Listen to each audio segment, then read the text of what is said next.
Hey there, this is Dane from featherprop.com. Thanks for joining me today in a different kind of video. I want to talk about the recent Mars landing and ask the question from a Christian perspective: should we be going to Mars? This is a topic that I personally find completely fascinating. Let me first just say thank you, though, to those who have subscribed to this channel, who watch these videos, and who leave thoughtful comments. I try my best to respond to those comments, and I appreciate them very, very much. If you like this particular video, then please consider subscribing to this channel. And don't forget to click the little notification bell so that you are alerted when a new video is released. All right, plans to go to Mars has been around since the 1950s. Ultimate goals include building a research station there, which would be inhabited by astronauts who could remain on the very cold planet for weeks or even months at a time. After decades of planning and billions of dollars spent, on July 30th, 2020, NASA launched its Mars rover Perseverance from Cape Canaveral, Florida. Nearly 7 months and 300 miles later, in an historical moment, the rover landed successfully on the red planet. That was on February 18th, 2021.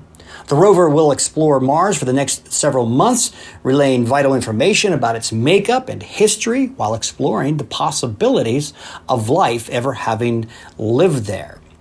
Today, I'd like to examine this historical moment through the eyes of a Christian and explore its significance and impact from a theological and perhaps even a philosophical position. Back in October of 2019, Pat Robertson of the 700 Club was asked about going to Mars. I'd like you to listen in on a portion of the answer that he gave. The truth is, Mars is an inhabitable rock.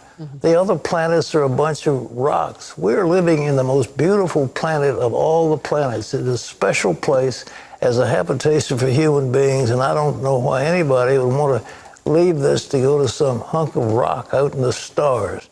But there'll be some interplanetary... I don't know why anybody would want to leave this to go to some hunk of rock out in the stars.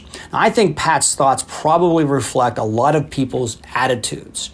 We've got enough problems down here to worry about. Why go to Mars? Why spend money on that project when we could be feeding people? Or as Pat puts it, we have enough beauty down here. Why go to a hunk of rock? I think the answer to those questions is found in a single passage of Scripture, Proverbs 25:2, which reads, "It is the glory of God to conceal a matter, but the glory of kings to search out a matter." You know, when I meditate on this passage, I recognize a marvelous world in which God took great glory to create. Yet not only create, but then to conceal within our universe a seemingly infinite number of mysteries. They're woven deeply into the fabric of this universe, embedded in such a way that they only yield their secrets to those daring and brave enough to seek them out. You see, God took great glory, great pride in concealing things from us. I believe it brought him joy to do so, and I think that he longs for us to find them, to seek them out. In the early 19th century, science began to discover the presence and the functions of vitamins. But it's not like vitamins had just formed, not at all. The truth is that vitamins had been concealed into the canvas of this world ever since it was beautifully painted. They existed all the time, yet we didn't know about them until we began to look for them. It was the glory of God to conceal them. It is the glory of kings to search them out. DNA was first discovered in 1869, yet it has been around as long or longer than we have been. I find that utterly fascinating that God would create this self-replicating material, foundational for all life, and then just keep quiet about it, to tell no one. It was as if he had simply designed it and tucked it away, just waiting for someone to come along for it. He waited patiently for tens of thousands of years for someone to notice something that he had hidden a long time ago.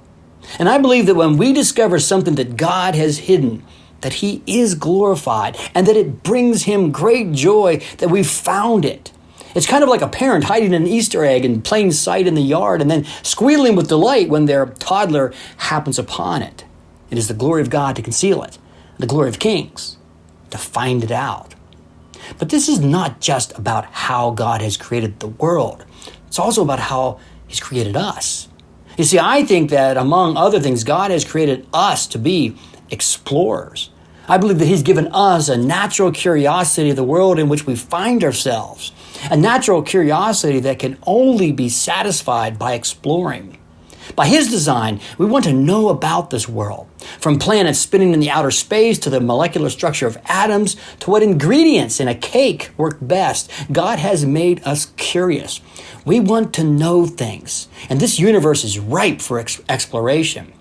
And I believe that we've only scratched the surface of that which lies concealed by God.